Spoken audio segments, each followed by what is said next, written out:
포기해버린 거예요. 집 사는 걸 포기함으로써 먹고 입고 즐기는 데 비용을 써요. 많은 선배들이 그런 걱정을 합니다. 과연 너는 미래를 위해서 무엇을 하느냐? 라고 공통적으로 얘기를 해요. 그런데 저는 조금 더 걱정할 필요 없다고 생각합니다. 그들은 미래를 위해서 본인의 상상력과 자기가 좋아하는 경험에 투자하고 있어요. 가장 큰 자산이죠. 그들이 우리 나이가 됐을 때는 아마도 세상에 상당히 많은 부분들이 알파고나 베타고나 이런 친구들이 다 자리하고 있을 거예요. 유일하게 남는 부분들은 인간의 상상력과 인간 스스로를 인간답게 만드는 그런 분야들만 남게 될 겁니다. 그럼 오히려 그들의 투자가 훨씬 오를 수 있다는 거죠. 그리고 또한 걱정할 필요가 없어요. 걱정할 필요가 없어요. 왜? 그들이 살 미래고 그들의 몫이기 때문에. 수천만 년 동안 인간이 지나면서 우리가 지금 이렇게 앉아있듯이 그들도 그런 성공적인 모델들을 찾을 걸로 확신을 하고 있습니다. 그런데 그들이 집을 안 사겠대요. 결혼을 안 하겠답니다. 취직을 안 하겠대요. 그래서 N포 세대잖아요. 대부분을 다 포기하잖아요. 그 부분에서 월세를 본인들은 내겠다는 거예요. 지금 인구의 숫자는 줄어들고 있어요. 그런데 가구 숫자는 엄청나게 늘어나고 있습니다. 과거에 우리가 한 가구라고 하면 엄마, 아빠, 아들내미, 딸내미 4인 1가구가 기본적인 숫자였었어요. 근데 지금 1가구의 숫자가 2.2명이에요. 5집 합쳐야 애기 하나 있는 거예요. 애기도 안 나요, 지금요. 더군다나 이혼이나 또 황혼이혼 또 아예 결혼을 안 하는 숫자 이런 것들이 늘어나다 보니까 가구의 숫자는 늘어나요. 근데 그들에게 필요한 건 뭐냐면 쉬어야 될 공간은 필요하죠. 그 공간이 뭐냐? 그게 바로 원룸이에요, 원룸. 그래서 원룸 시장이 굉장히 폭발적으로 커져나간다는 거죠. 여기서 조금만 생각을 해보면 그러면 내가 집을 가지고 있는데 그 집에 적절한 원룸을 한 6개 정도만 만든다면 서울 평균 한 50만 원 정도의 월세를 받으면 50만 원 곱하기 6, 5, 6, 30, 300만 원의 수입이 가능해진다는 계산이 나오는 거죠.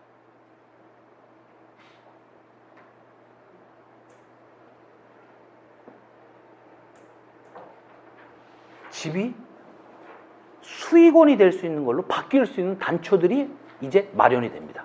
왜? 월세를 충분히 내고 싶고 내겠다는 젊은이들이 존재하고 그 숫자는 가구 수를 기준으로 할 땐 굉장히 늘어나고 있고 집을 가지고 있는 시니어들에게 있어서는 그 집 한 채를 적절히만 활용돼서 그 원룸들을 적절히만 공급한다면 수익이 보전이 될 수 있다면 기본적으로 방을 통한 수익 구조가 완성이 될 수 있다는 거죠. 국가는 지금 그 프로젝트를 진행하고 있어요. 아주 다양한 방식으로. 그래서 이 제목 자체가 주니어화 부동산이 아니라 시니어화 부동산이기 때문에 변화된 시대를 살아가는 우리에게 우리는 어떤 희망의 메시지를 줄 수 있을까라는 내용입니다. 시니어에게 부동산이 아니라 이런 것들이죠.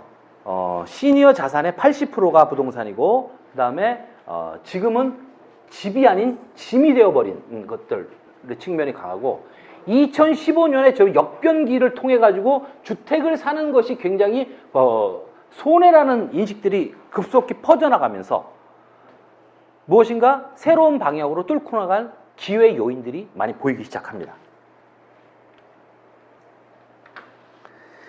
매년 학기 초가 되면 3월, 그러니까 보통 1월 초부터 시작해서 2월 말이면 다 현수막이 걷어지고 2학기 같으면 7월 아마 중순부터 걸려서 8월 말이면 다 걷어지는 현수막이 있어요. 각 대학마다.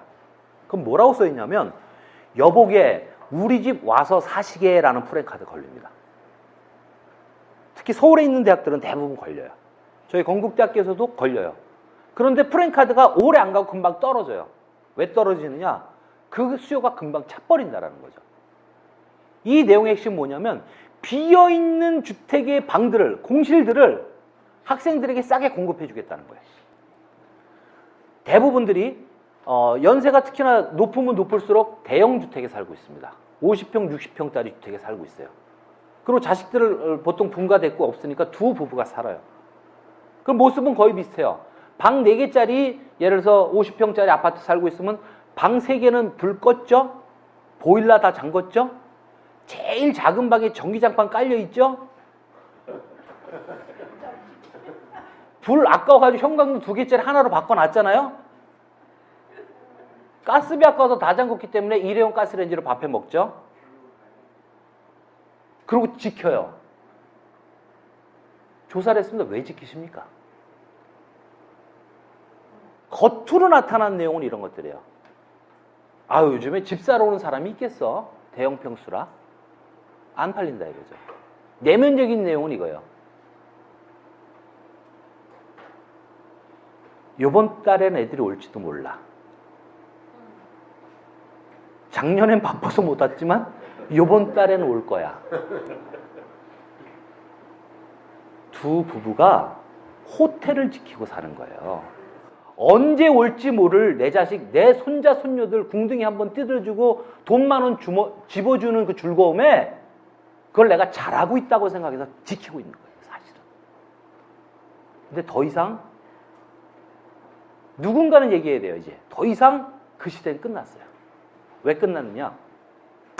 일본이 잃어버린 20년에 도입이 되면서 가장 큰 문제가 생겼던 것이 뭐냐면은 놀랍게도 존속살인입니다.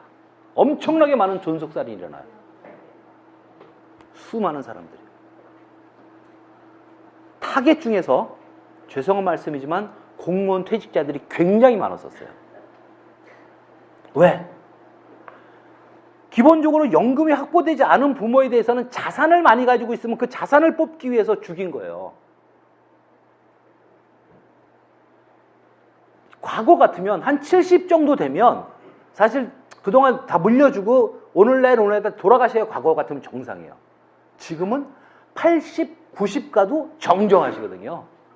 아마 여러분들이 재수없으면 120살 갈 거예요. 125살입니다. 네, 진짜 재수없습니다. 근데 우리가 이미 다 알잖아요, 사실은. 그게 건강하게 쭉 가다가 나 각객으로 가는 사람이 없잖아요. 무엇인가 의존하게 되고 남의 손을 빌을 수밖에 없잖아요. 그러니까 요즘에는 스스로 찾아간 행복한 안락사라는 것들이 그 대유행이잖아요, 사실은. 근데 어쨌거나 인생 후반기로 가면 갈수록 종착역으로 다다르면 다다를수록 스스로 제어할 수 없는 그런 상태로 빠지게 된단 말입니다. 그러한 타이밍에서 자식의 입장에서는 더 이상 부모가 아니에요. 짐이 되는 거죠. 그러다 보니까 그 많은 불편한 진실들이 곳곳에 일어나요. 그러나 그 신문에 밝힐 수가 없어요. 통계를 낼 수도 없어요.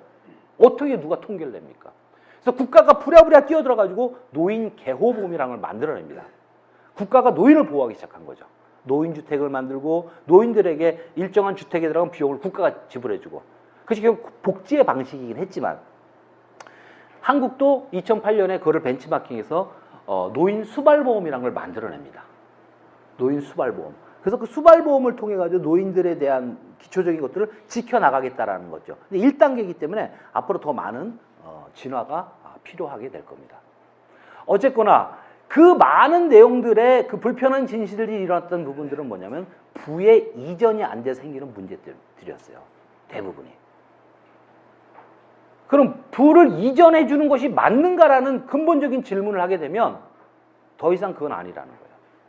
결혼한다고 집 사주고 뭐 했다고 뭐 해주는 것들이 과거에는 그것이 가족이라는 또 남의 눈이라는 친척이라는 이런 연결고리 안에서는 그것이 너무나 당연하고 암묵적인 힘으로 내게 다가왔지만 지금은 그렇지 않아요. 지금은 독자적으로 어떻게 잘 살 수 있게 해주느냐가 훨씬 올바른 방법이고 박수 칠 내용이라는 거죠.